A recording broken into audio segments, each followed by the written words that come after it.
5 unsolved murders in New England that you've probably never heard of.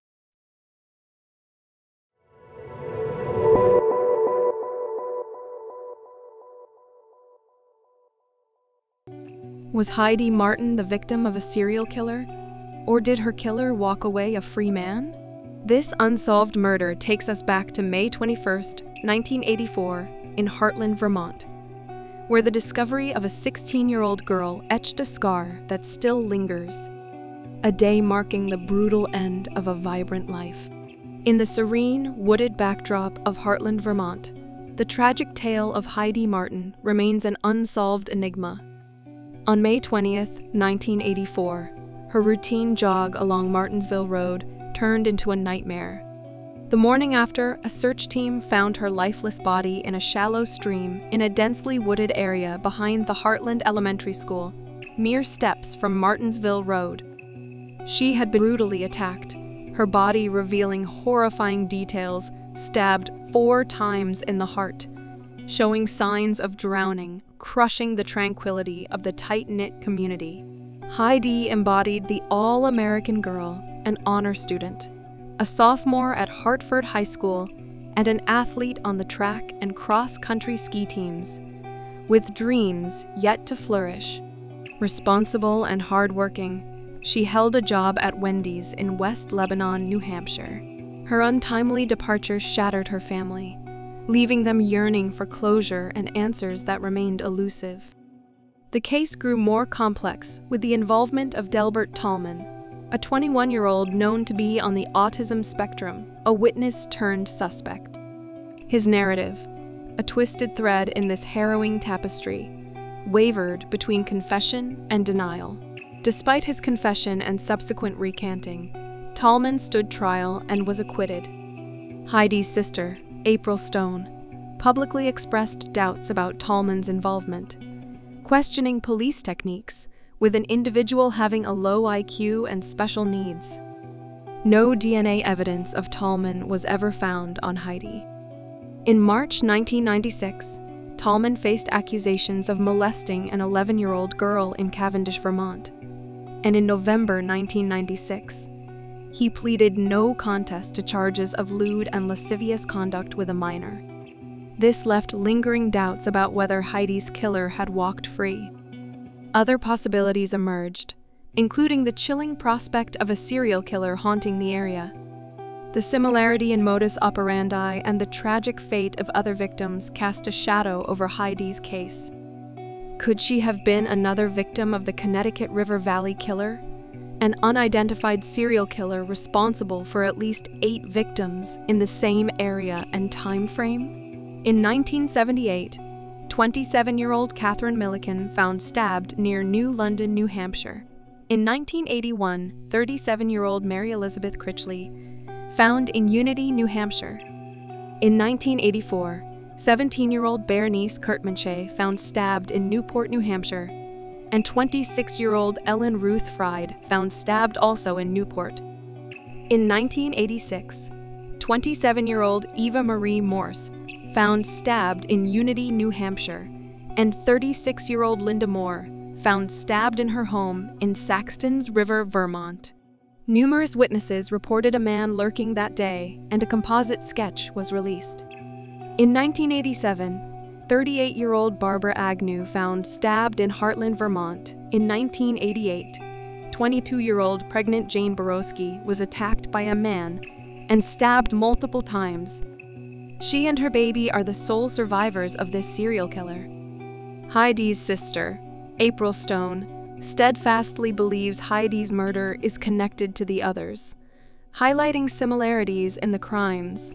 In an interview, she revealed there have been victims in the River Valley that were also redressed. I don't think their clothes were put on backwards, but they were also redressed.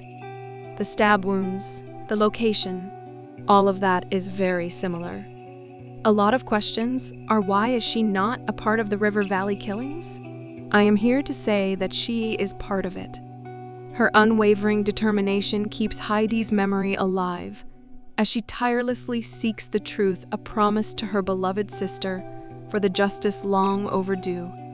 Decades have passed, yet the case remains an open wound in the community. The quest for closure persists, urging anyone with information to step forward. If you possess any piece of this puzzle, any thread of information in Heidi's tragedy, please contact a Vermont State Police Major Crime Unit.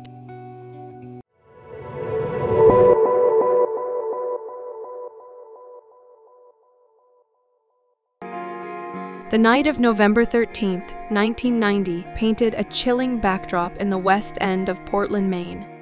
Scott Sampson, a 26-year-old father of two, had just departed a small gathering where he had been drinking, riding off on a bicycle. Scott, known for his adventurous spirit and a penchant for the mischievous, parked the bike and strolled into a 7-Eleven, not realizing that this ordinary evening would soon turn into a life-altering tragedy. Inside the 7-Eleven, Scott indulged in some hot dogs, a snack that often characterized those late-night cravings. As he left the store, the clerk noticed him engaged in conversation with another man. It seemed like they knew each other, though the details of their connection remained shrouded in mystery. Little did anyone in the store realize that this fleeting interaction would be one of the last moments anyone would have with Scott. As the night pressed on, the police patrolling the streets noticed Scott engaged in a scuffle with a man at the same location. But perhaps due to the assumption that it was just another one of those late-night quarrels, they did not intervene. Little did they know that this altercation was a prelude to a sinister and tragic event about to unfold. Around 1 a.m. in the hushed streets, a man lay unconscious in front of the Pine Street variety store, the bicycle he rode standing nearby. Scott had been left for dead, with the store owner passing him by, thinking he was merely intoxicated. His final moments spent beneath a phone booth with a quarter resting on his back, perhaps in a desperate, last-ditch effort to call for help. It was a chance encounter by a passing couple that ultimately prompted a call to the police. When the officers arrived at the scene, the grim discovery was chilling. Scott Sampson had been taken from this world. The cause of his death remained a closely guarded secret, but a private investigation by his family unveiled the horrifying truth: he had been brutally stabbed and left to die on the street, with his black onyx ring the only item missing. As the sun rose on that fateful morning, Scott's family was left with the unimaginable pain of his loss. They would never again hear his laughter, enjoy his mischievous grin, or witness his boundless acts of generosity and love. He was the youngest of 5 siblings, and his sister Sandra, who shared treasured memories of her brother, described him as a devoted father who would travel great distances to see his sons, even if just to bring a card or a toy. She remembered Scott as a man who loved adventures, camping in the backyard with his son Sean with hopes of bringing his son Kyle along when he got older, and hitchhiking across the country with a fearless spirit. The memory of Scott's face and his infectious smile lingered with his sister, but so did the haunting pain of his absence. She recalled their last meeting, an encounter that still haunted her, knowing that her brother's killer remained at large. His sons, Sean and Kyle, remained unwavering in their pursuit of answers regarding their father's fate. They refused to relinquish hope, keeping the case alive in the media and the public eye. Sean, who had been diligent since he was just 15 years old, had taken the reins in recent years. Both of them longed for resolution, yearning for the day when the person responsible for their father's tragic demise would face justice. Their mother, Lisa, misses Scott dearly, with her pain amplified when their favorite songs, Dust in the Wind and Free Bird, graces the radio waves. Scott's family expressed to me that they have no keepsakes of Scott, but a ring kept by a friend that has not been returned to them. They would love to have this cherished item to remember him by. Today, on November 13, 2023, the 33rd anniversary of Scott's murder, his family and loved ones still yearn for justice. This case, the second oldest unsolved murder in the state of Maine, remains a puzzle with missing pieces. Portland police diligently work to bring closure, but without DNA evidence or new leads, it's likely that someone with knowledge of the incident needs to come forward. Someone, somewhere, knows something, and it's their moral obligation to reveal the truth. For 33 long years, Scott's family and loved ones have lived with unanswered questions, an agonizing absence, and a wound that refuses to heal. Perhaps, on this anniversary, someone's conscience will finally compel them to step forward and provide Scott's family with the closure they so desperately deserve. If you possess any information regarding Scott's murder, please contact the Portland Police at 207-874-8575.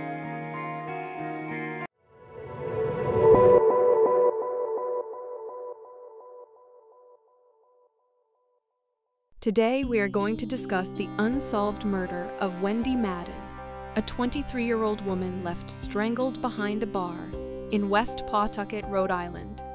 On March 11, 1991, at 11 o'clock, on a freezing cold night, Wendy told her mother and boyfriend she was heading to the local store called Store 24 to buy a pack of cigarettes. It was about a 2-minute walk to the store from her home. She was last seen wearing a short black leather jacket, a black shirt, blue jeans, and cream-colored leather boots. According to reports, she was observed a little while later at 11:15 p.m. near her home at Railroad and Cross Streets. She never returned home. 2 days later, on March 13th, a woman had notified police that while carrying out her garbage, she came across the remains of a woman in the parking lot of a bar called Jan's Place on Miller Street in West Pawtucket. The remains were identified as Wendy Lee Madden. She had been strangled and was the victim of an apparent homicide. While Wendy had been to this bar before, she was not a regular, and it is unknown if she went to this bar willingly, or if she had been forced there and murdered. The location was a few blocks away from the store she was last known to be heading to, across the Blackstone River in West Pawtucket. Wendy Madden had just turned 23 years old a few days before her murder on March 6th. She had recently moved to Pawtucket from her previous residence in Woonsocket, Rhode Island. Wendy lived with her mother and was the youngest of 3 siblings. It has been said she had turned to sex work to support a drug addiction. In an interview with a local news outlet, her sister shared that Wendy's personal choices sometimes led her down dangerous paths. Her brother also shared that she may have been involved with the wrong people, and he also stated that, quote, she put herself in a lot of dangerous situations and didn't really analyze the consequences, end quote. Her sister describes her as a beloved sister and daughter, who, quote, didn't have a chance to be much else. She also described Wendy as feisty and someone who could handle herself. Wendy has also been described as being vibrant and full of life. In 2013, Wendy's cold case was reopened by Detective Sue Cormier of the Pawtucket Police Department. Detective Cormier waded through hundreds of pages of case files, tracked down evidence in the archives, digitalizing old VHS tapes, submitted new evidence for testing, and started a Facebook page for Wendy in the hopes of reinvigorating this case. In April 2018, Detective Cormier reported to local news outlets that she was about to present evidence to the Attorney General. The detective said she was limited in what she could reveal about her progress, but believed she will close the case. As of October 2023, no arrests have been made. Although the bar is no longer standing, her brother has stated he would like to see a memorial put up at the corner of Middle Street, nearby the location she was found. Both her brother and sister have pleaded with the public for anyone who knows anything to please come forward. Her sister said, quote, someone knows something. It may not be the person who did it, but if you know somebody who may have done it or was involved, just that information I'd be happy to have, end quote. Police continue to look for answers and have added her to a deck of playing cards that highlight unsolved homicides or missing persons cases in Rhode Island. Wendy Madden is the 9 of hearts. Anyone with any information is asked to contact the Pawtucket Police Department.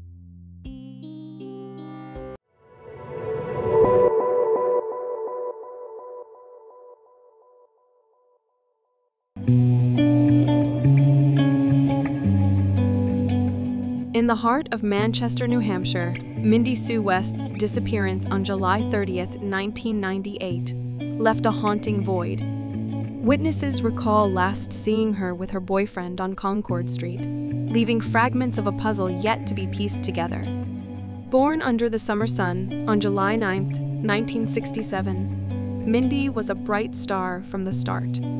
Her stride through Londonderry High School was adorned with academic laurels, a testament to her brilliance. In the hallowed halls, she graced the ranks of the National Honor Society, led as sophomore class president, and claimed her place among the top scholars. The University of New Hampshire beckoned with its promise of higher education, but the siren call of a darker path lured her away. The clutches of addiction snaked into her life, coiling around her dreams and aspirations. The shadows grew deeper when her mother succumbed to cancer in 1996, shattering a cornerstone of her world. As the tempest of life raged, Mindy found solace in the transient streets, seeking refuge in the city of Manchester. Her battles with addiction were etched into her journey, a journey that led her to fleeting employments, arrests, and a world where survival work was the only choice to get by. A beacon amidst her turmoil was her father, a steadfast presence in her tumultuous odyssey. Their weekly exchanges were a lifeline, a tether to the stability she craved. Yet, the weight of expectations, the relentless pressure imposed by a system seemingly indifferent to her struggles, clawed at her resolve.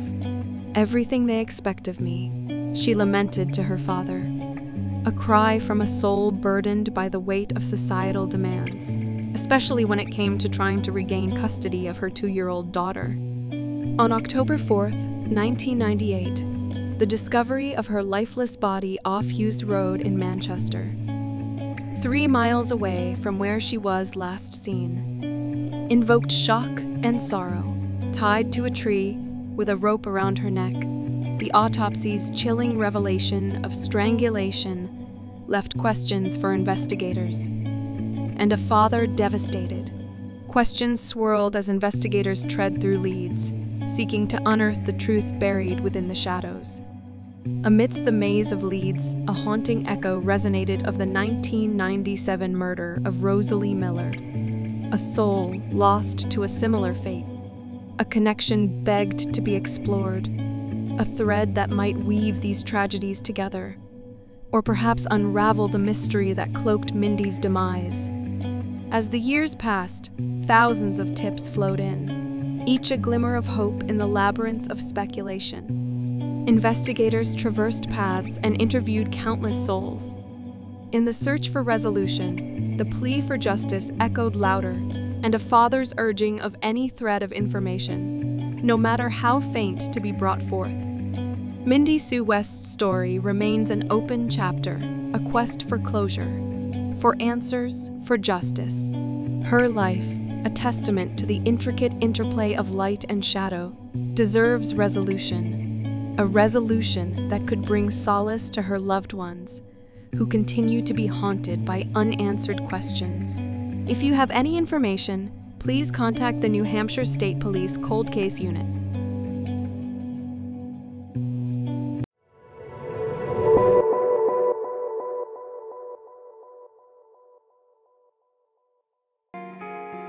The night was dark and drizzly, rain smudging the security camera lenses at Mercy Hospital in Portland, Maine. James Angelo, a 27-year-old security guard, was on his routine patrol during his 11 p.m. to 7 a.m. shift. Little did he know that this night would become his last. As the clock struck 4 a.m. on September 7, 2008, echoing through the empty parking lot, multiple gunshots rang out, shattering the silence. James fell to the ground, a single bullet in his back, a victim of a senseless act that would remain shrouded in mystery. The surveillance cameras provided the only clues in this perplexing case. In one video, 2 shadowy figures could be seen fleeing the scene in haste.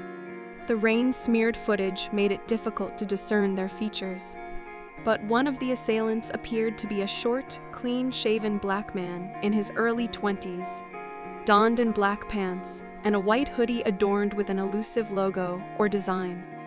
The other figure was obscured by the inclement weather. One glimmer of hope came from a witness, an employee of Mercy Hospital. They reported seeing a diminutive black man in a light-colored sweatshirt with indistinct patterns, running south on Winter Street towards Spring Street immediately after the shots were fired. It was a fleeting sighting that might hold the key to unraveling this enigma. The neighbor who lived nearby added to the puzzle. They attested to hearing 5 rapid gunshots, an eerie symphony that echoed through the darkened streets of Portland.